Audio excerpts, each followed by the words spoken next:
Welcome to another episode of Grief Talk. Everything you want to know about grief and more. I'm your host, Vonne Solis. As an author, life transformation coach, online instructor, and bereaved mom since 2005, I'll be bringing you great content that is informative, inspiring, and practical. Whether you have suffered a loss or other adversity, stay tuned and tapped in as I cover a variety of topics to help you get where you want to go on your journey to heal and grow. Today's guest is Deeann Graham, the award-winning author of Head On, Stories of Alopecia, and an alopecia coach, consultant, educator, and advocate. She was first diagnosed with alopecia areata when she was 7 years old. Deeann published Head On, Stories of Alopecia, to share stories and photos of people around the world who are living with alopecia in order to provide a broad perspective on the journey of hair loss. Educating communities in order to empower others who have been diagnosed, especially in the beauty and medical industries, is an important part of Deeann's outreach. She is also the host of the Alopecia Life podcast, where she continues to educate and share stories to help others realize that they are not alone. Okay, so welcome again to the show, Deeann. I am so excited to have you here. And thank you so much for having me. I'm excited to be here. Excellent. So for my audience, viewers and listeners, as per the introduction, Deeann is an advocate in the alopecia world. And some of you might be wondering, what has alopecia got to do with bereavement and grief? And the answer is one of the main focuses I have for this podcast show is to introduce people to the concept that grief can affect us in many different ways. And I will wager every one of us suffers grief at some point in our life, even if it is for varying times. When we're living with disabilities or losses that aren't necessarily human loss, most of the time culturally, if not all of the time, we tend to dismiss it as something that we get over. We do not pay any attention to the grief aspect. So it is my absolute honor to have Deeann here with us today and talk a little bit about her world and what it's like to experience alopecia in terms of herself, her family, the community, the culture. And this is to bring awareness to everyone about not only alopecia and the grief that may be associated with that, but to also help those of us who do live with losses of different types feel a little bit more included in mainstream society. So on that note, I would like to turn it over to you, Deeann, if you could tell us a little bit about your experience when you were diagnosed, how it affected your family, your parents, and you over the years. Let's start with that. I'd love to. Thanks again. So I was diagnosed when I was 7 years old. And when that happens, when you're young, you look to the guidance of your parents or adults in your life. And they were given a certain amount of guidance from other adults, right? Doctors and teachers and things like that, saying these are the expectations we have, or this is what is available to you. And it's interesting when we talk about loss, because within the alopecia community, hair loss. I mean, it's right there in the name, right? And so living with that kind of loss is interesting because there's not a lot of attention given to it. And you kind of go, okay, this is something that's going on. And it's not as bad as other things. And when you're young, you don't really understand that. But as an adult, I did have regrowth. So at 7, I was probably bald for about 7 more years, and my hair spontaneously grew back when I was about 14. And then I had significant loss when I had my daughter when I was about 28. And so as an adult, I looked at loss a little bit different, right? More mature in a different way. And I thought, this is interesting. Why am I so superficial? Why is this hitting me in a similar manner than just as like when I was 7 years old? And so you have to really look deep in yourself and go, why is this loss a loss. And then I think the confusion really is around people telling us too. It's outside influence going, oh, at least it's just this. You don't have cancer. You don't have this. You haven't lost a limb. You haven't. And so everybody's inserting their ways of thinking about loss. Yeah, I noticed one of the things I noticed, I was visiting your website, which I think is wonderful. And one of the things that caught me about what you said is, I think it was in your video introducing your course, which we'll talk about in just a few questions. But it was the expectation of how you were supposed to show up in the world. You and by you, you representing the alopecia community. And I really am interested in hearing your views on that, because as a bereaved mother, I can tell you for sure there is a connection with grief as to the expectation of the way that not only our different communities work, social, volunteer, anything, even I would dare say even churches, there is an expectation of the way that we're going to show up, and certainly one from families. And you know what, like you just finished saying, it's just hair loss. It's not that big a deal. And but it is a really big deal. And in the case of many expectations, one of them is that we are going to be normal and or recover from whatever has impacted us as a loss. So I just wondered if you could share a little bit what you experienced, how you felt, or I should say what you felt the expectation was to show up. What did that look like for you? Well, it was kind of personal at first, right? I mean, you have to convince yourself to show up in a way that is kind of new to you. It's not, you look different. And so looking at yourself is one thing in the mirror, then going, oh, I'm going to now present myself to the world in whatever way that looks like. And the expectation was for me to cover it, right? Very young. Like I was telling you, my parents listened to a teacher who said, oh, she needs to, cover that up. And they were like, yeah, okay, that makes sense. Right. Let's just get a wig and she'll wear a wig for the rest of her life. And so it was the expectation of what was acceptable at school. We didn't want to draw attention away from the curriculum or learning or whatever we want to think and whatever it may have been. And that was just one teacher. And so it's interesting how it guided the rest of my life, because when I then lost my hair again, it was the question of how do I want to show up in the world, right? But it took a long time. I had very just lost the, tufts of hair sticking out here and there.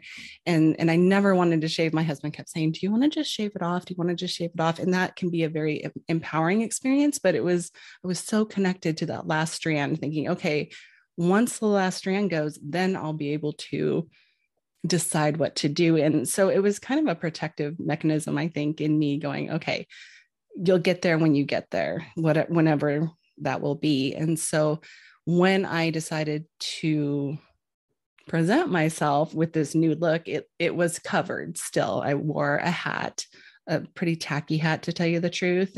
It was something that was available, but I learned so much. I thought, okay, you cover your ears with a hat, you can't even hear correctly. It's different, right? So you now have this hat that's covering your ear, or you wear something that's just coming out and then your ears stick out around it, and it's kind of wonky looking. So there's that. And so it was a progression. I think that as I started to put my book together, and we'll probably talk about my book later, I was wearing a bandana in the summertime, I kind of was matching everything to my outfit. So I have probably, 30 or 40 different color bandanas. And that was my next transition from like wearing a wig to a hat to a bandana. And then I said, you know what, I need to live in the world in this way. And it was really important for me to show up as that person, because I was then going to talk about my book, which featured people about, living with alopecia. And I thought, if I'm not living the life that is authentic to me, then who am I? And so that's kind of how it went. But I also didn't know what was authentic to me until that point when I actually did it. So So what you're just saying is so important, Deann, because you and I met in the business world last year, but I immediately was drawn to you because I see so many similarities. And again, even though we don't talk about them, and probably nobody would sit there and go, oh, someone with hair loss is suffering similarly to someone who lost a child. But the truth is, we do suffer the same. We do feel some of the same things. And it is very personal. And you do have to hide who you are in the world. And you do have to make yourself show up. And you do have to struggle with authenticity. And very much like what you just said, you know, writing your book, obviously as a mature adult, and being able to have some introspection and decide, well, when I say decide, reach the point where you can decide how you want to show up, which again, I believe you referred to. It's a process. It can take years. But I've gone through the very same thing because it's a community. We both live in communities that, while they're minority communities, and people still do, you know, have lose children. People still do suffer with alopecia. Kids are dying every day. People are being diagnosed with alopecia every day. It is a very similar journey. One of the things I want to move into, and this will be a segue into that, is when you were just talking about the physical things that you did, what was happening with your hair in clumps and, you know, being told to wear a hat and then getting a variety of bandanas, which is probably really cool. You probably look really cool in bandanas, I just want to say.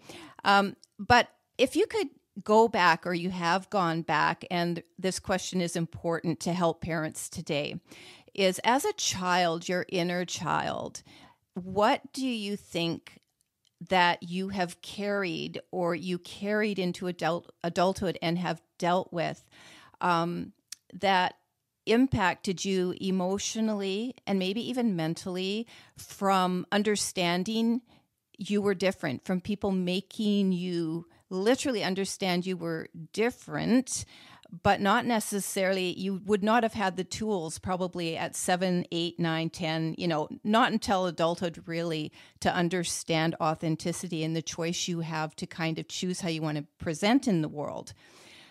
And the reason I want to ask if you want to address any of that, because I never want to get too personal with my guests, but if you do want to address some of the lingering emotional damage, other people treating you that way, and parents succumbing to that kind of advice, which may do today they may do today in certain parts of the world.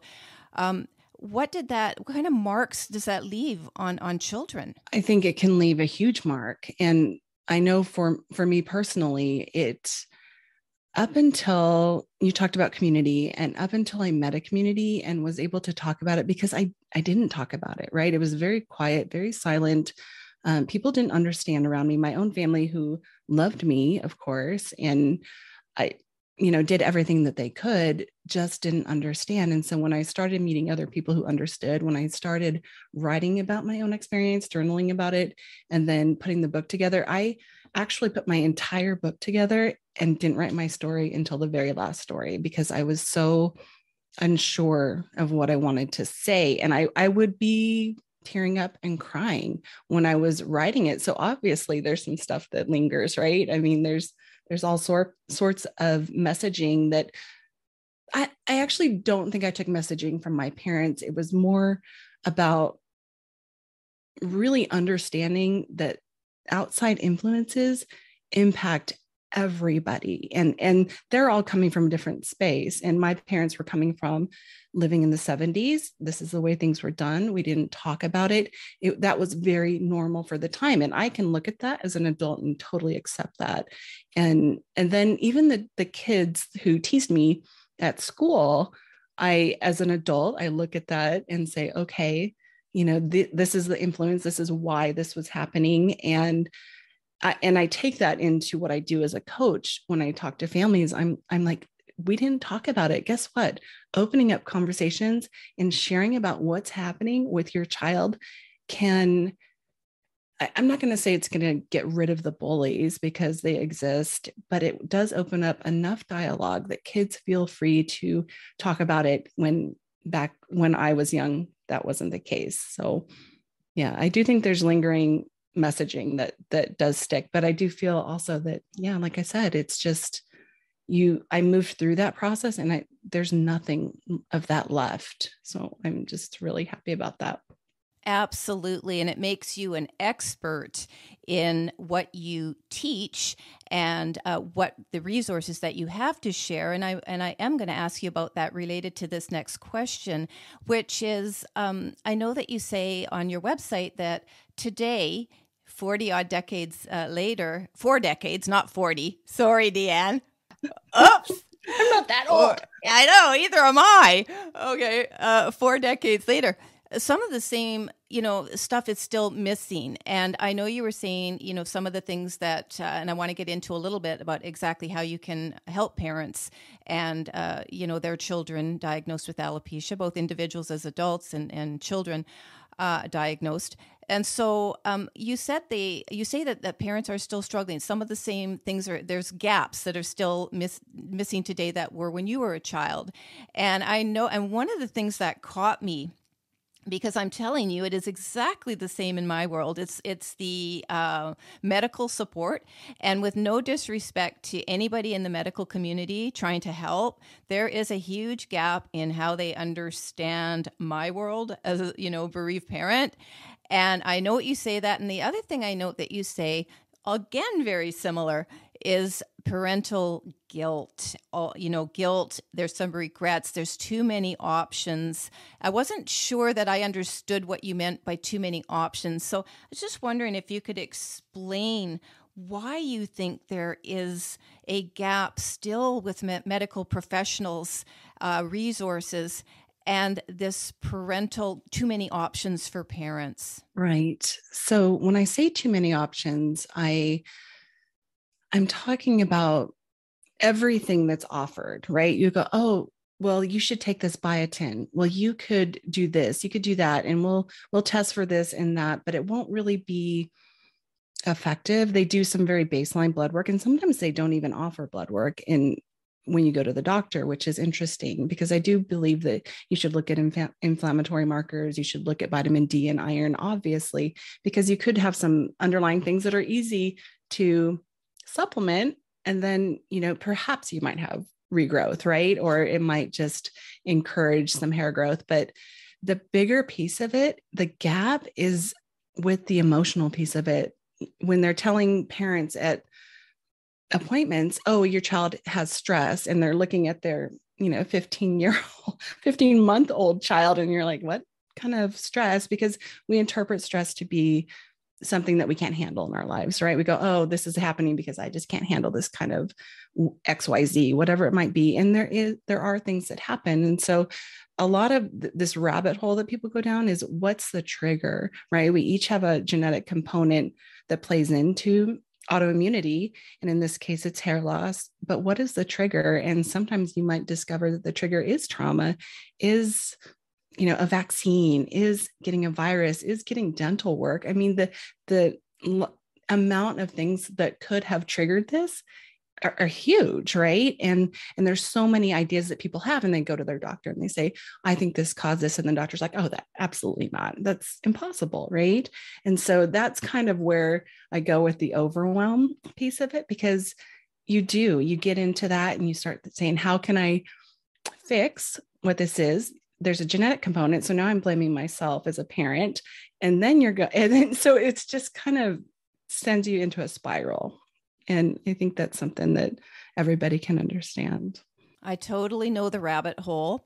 And again, similarly, and the reason I'm interjecting with, my world is for those listeners and viewers out there to really understand and the similarities that a devastation of a diagnosis for a parent can be equal to understanding, first learning your child has died, or even another loved one. There is the shock, there's the trauma, there's the absolute guilt that can last a lifetime. If you're looking for enough reasons why something happened, it can definitely last a lifetime. So again, what do you think that parents are most struggling then with today? Because I know I am also going to ask you, let me do this as a twofold question. What has changed today for parents? And then in terms of what you just finished saying, are there other struggles that parents are dealing with today? Yes. So let's do the struggles first. Yeah. I think with anything, we're taking baggage from our life as being young people and bringing them into parenting a lot of the time. And we're like, oh, my child's going to have a hard time at the beginning of kindergarten because they don't have any hair, and all their peers will have hair, or they're going to have trouble in junior high. That's a big one, right? Oh my gosh, junior high, which is a really difficult age, right? So we have assumptions about how our child is going to be treated by others. And we just go into future tripping, right? We just go, oh my gosh, this is going to happen. This is going to happen. And because it happened to us as parents. And so we assume that these things are naturally going to happen for our children. And that's not the way the world is right now. Our children actually are being raised in ways that are so open to diversity, so accepting of things when we give them the chance to, right? And so what was true back when we were young is not true today. So I think that a lot of that is happening. And I coach people around families around school. That's probably my biggest module also in my course, because it's such a big one, right? How to talk about it with school and how to introduce it. So that's kind of the big piece of that.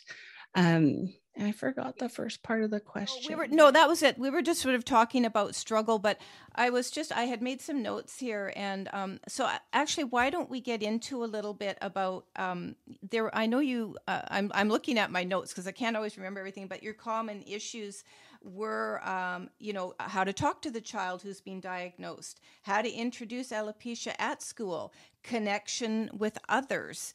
And I know there was the one here, and I love this one, how to deal with unsolicited advice from family and strangers. So some of those, so why don't you, I think what would be really helpful is this, and we'll move to your teaching now and your own resources, your book, your solutions. How would a parent talk to their child today that would be different from how you were treated as a child? I love what one parent, Mimi is one of my go-to parents. She was featured in my book with her son, Andre, and she talks about giving children agency and really talking about body autonomy. And she said she would wish she would have done it different. Her son was diagnosed, I think, when he was around 7. And that's when I was diagnosed too. So it was really interesting to hear that. And he's now 17. And so she said going in, and she's also a medical practitioner, by the way, she's a nurse practitioner. So she's in the medical world. She knew what she was seeing, but she wanted confirmation. But then she said, okay, we went into these appointments and the doctor's like, we're going to do this. And then she would look at her son and say, how does that sound to you? Right. And that never would have happened in an appointment, that they would have been like, oh, the doctor says to do this, and that's what we're going to do. Right. So that is a real difference where that just has changed so much.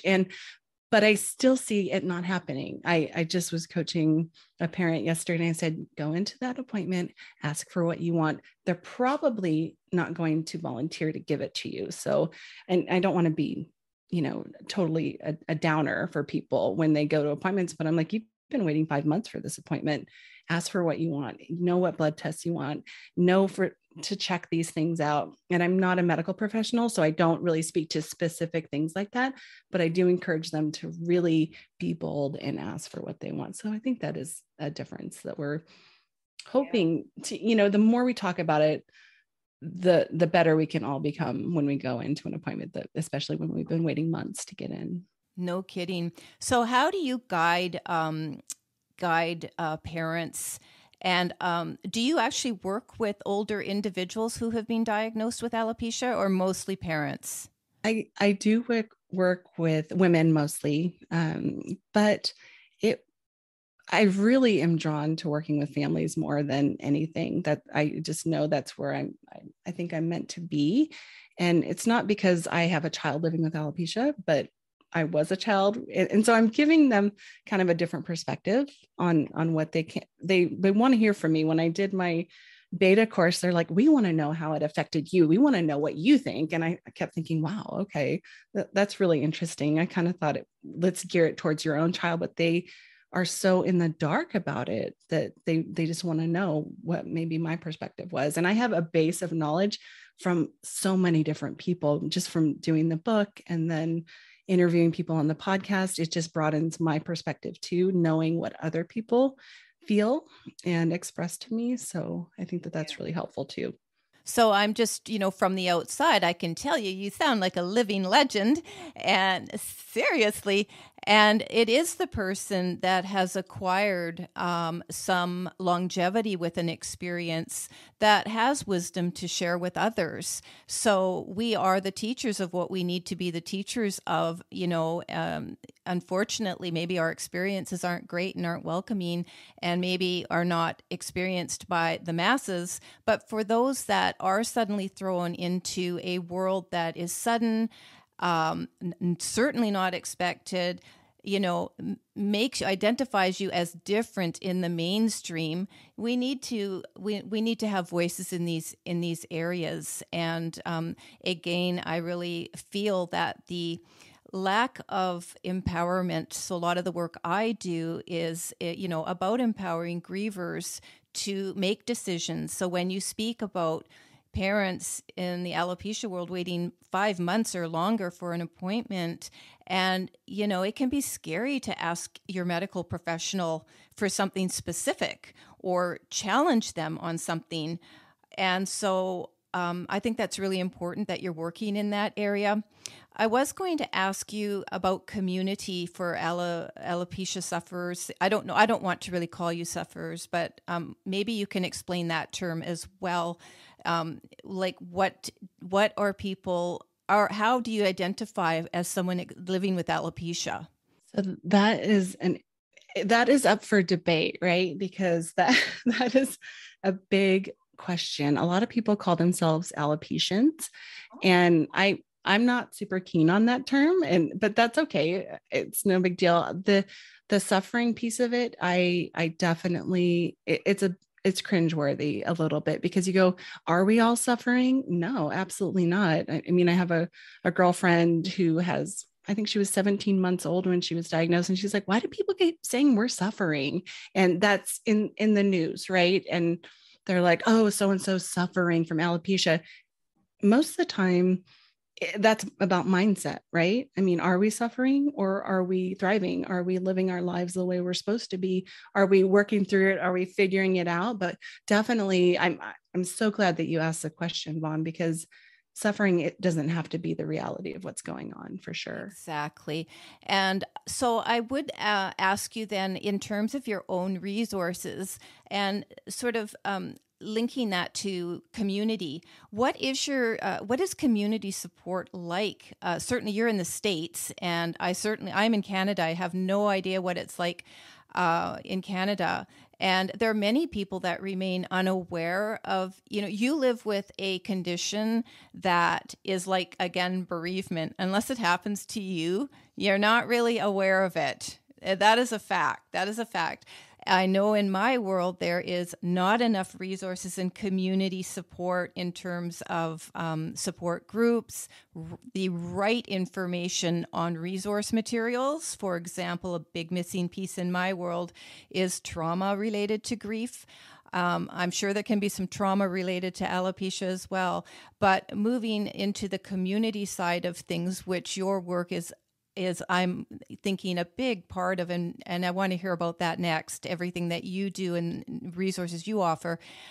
As the community, is there enough support or resources in communities? Can people easily find them in their various states when they're looking for help on alopecia? Like, what's that like? No, I do think that there's great resources, but I don't think it's easily accessible, even by Googling. So a lot of people will just put alopecia areata in, and it might come up with the one main nonprofit. And that's been around for probably almost as long as I've had alopecia, but I didn't know about it until about 10 years ago. And so, which, the internet really wasn't happening for a ton of time when I was, of course, young. But I think that it really starts at the top, right? And the top meaning you just got diagnosed at your doctor's office.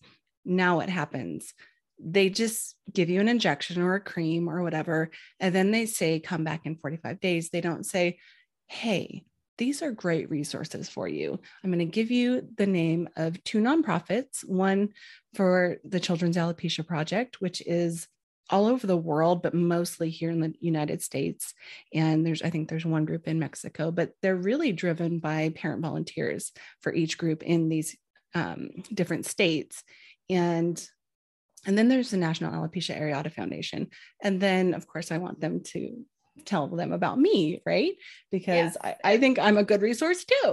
You are a good resource. So let's, Deeann is a wonderful resource, and I have been to your website and I was so impressed. Okay. So let's talk about your resources, Deeann. And I know you have a book. I know you have a podcast. I know you have a course. You've taught it live, and I believe it is going online, or if it isn't online already. How would you like you talk about those in any order to help people? Yeah. So I'll talk about the book first because it was my real introduction to talking to other people about alopecia. I really hadn't done that. And I went to my first conference, a National Alopecia Areata conference in Missouri. It was the first one I ever attended. And I said, well, I can write about my own story, but that's about 2 pages long. And then I thought everybody else has stories to tell too. And let's go start to meet some of these people. So it took me several years to really, just have people trust me. It's not like I'm not trustworthy, but it was work, right? I mean, you're communicating with people. I didn't want to go on Facebook at the time. I was like, I don't want to go on this platform. And that actually has been the most resourceful platform for me over the years.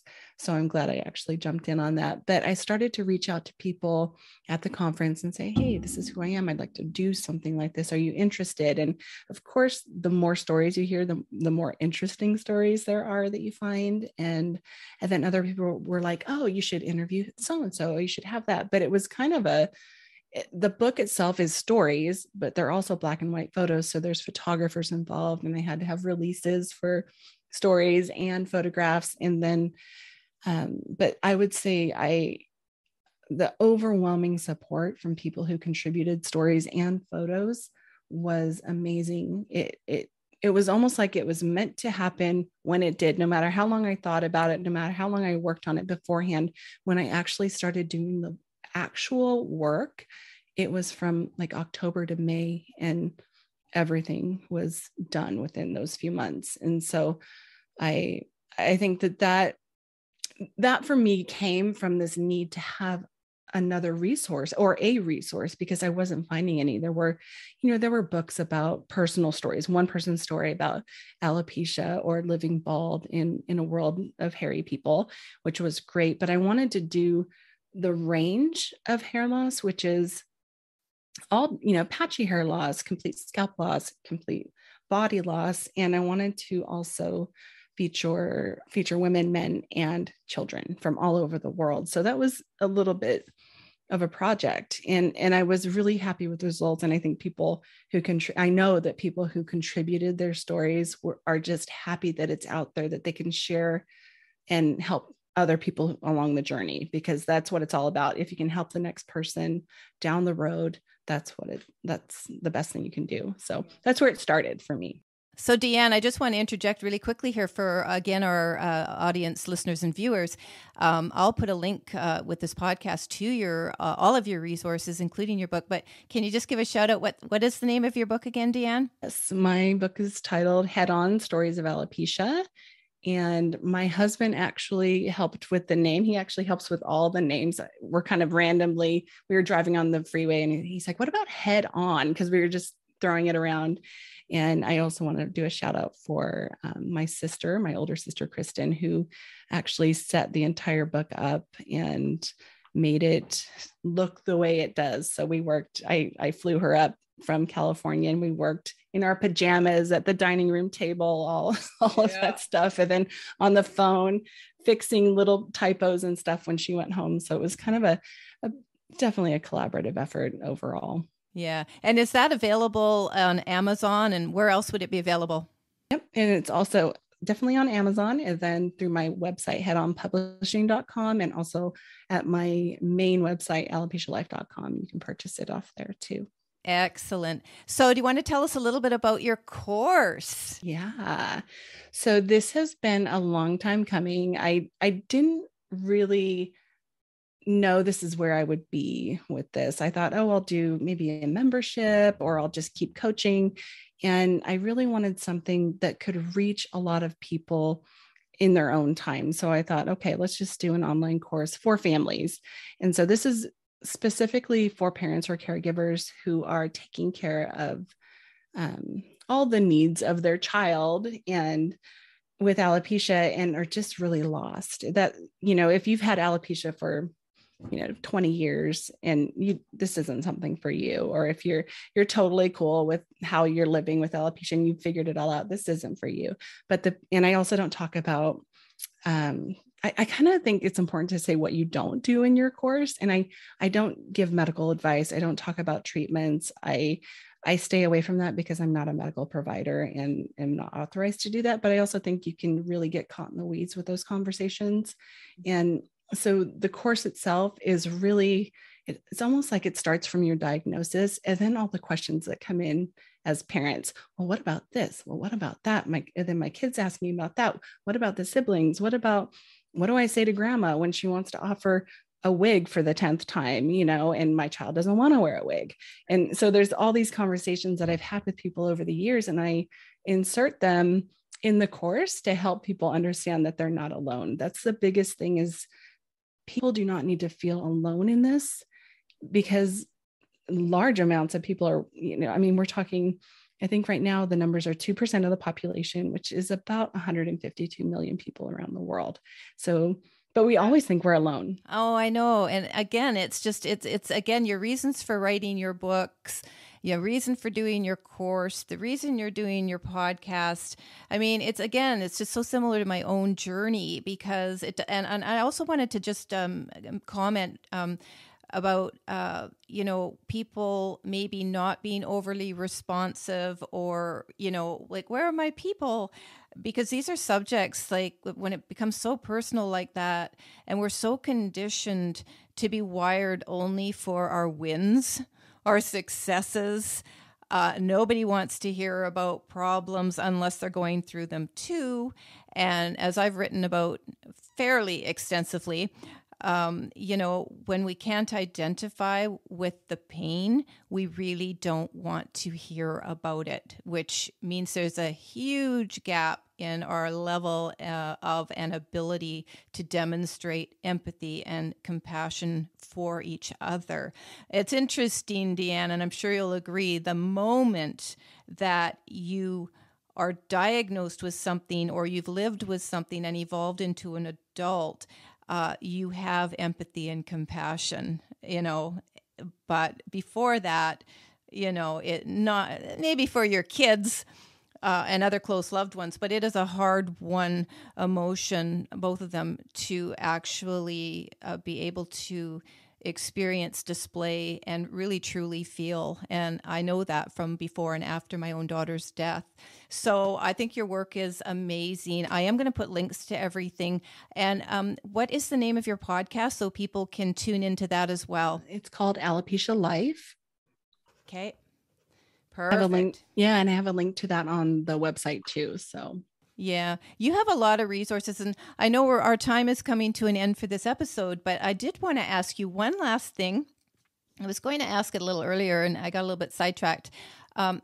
But another important component to this, and again, another similarity in our worlds, is siblings. And so the impact of one child in the family being diagnosed with something that makes them, quote, different. In your world, it's alopecia. And now all of a sudden, my brother or sister doesn't have, hair. And in my world, it's, oh, my brother or sister has died. And my world, it's not so visible it's not a physical difference. And in your world, I suppose it could be covered up. The difference could be covered up as well with, like you say, wigs, hats, and so on. But I'm just wondering if there is a stigma attached to alopecia today. I know we talked, at the beginning of this, you spoke a little bit about how our world has changed and kids are being presented with more autonomy and agency, which is absolutely wonderful. But having said that, I know when my daughter died by suicide in 2005, my son was 13, and he essentially has lived a double life to this day, meaning he doesn't talk about that. He hid all of that from school. There was no support for him. Absolutely none. He was different. So in that regard, our worlds are similar. So I was just wondering, before we wrap this up, if you have any advice for parents with children, and if any of their other children who are not, afflicted are having struggles with this, if the one child might be getting more attention because they're different and it makes the other children feel less, anything. I don't know if that's the case, but anything you can maybe share, tips to help parents on this subject, that'd be awesome. yeah, I think that's a great question. I think that when we are dealing with chronic illness, which this is chronic illness, we don't call it a disease. I know a lot of people prefer not to call it a disease. We call it a condition, but it is chronic, right? It's going to be with us up and down. I mean, you could have complete regrowth, but it's still kind of maybe laying dormant. But with the siblings, it's really interesting because a lot of people will not talk to the child with alopecia. They'll go to the older brother or sister and say, hey, what's going on with your sister, brother? Why are they bald? Right. And so now they have to be a voice piece for their sibling. And that may be a role that they willingly take on, or it may be one that they don't want. Right. And so there should definitely be a conversation around it at home at some point, because it is important to say, you are your own person. You shouldn't have to speak up, whatever, unless you want to. And I do notice a lot of older siblings are just raring to go. They're like, I'm going to take care of that person who said this or whatever. And that's kind of a normal reaction for some older siblings. But sometimes they're just like, I don't want to talk about this anymore. I'm tired of it. Why are people asking me? And I know in my particular family, my younger sister developed asthma very soon after I had, I'm also a type 1 diabetic. So from the age of 2, so I was already giving insulin injections, and then I lost my hair. Then my younger sister developed asthma, and she was in crisis a lot when we were young. Having a child who can't breathe, that's a whole other world.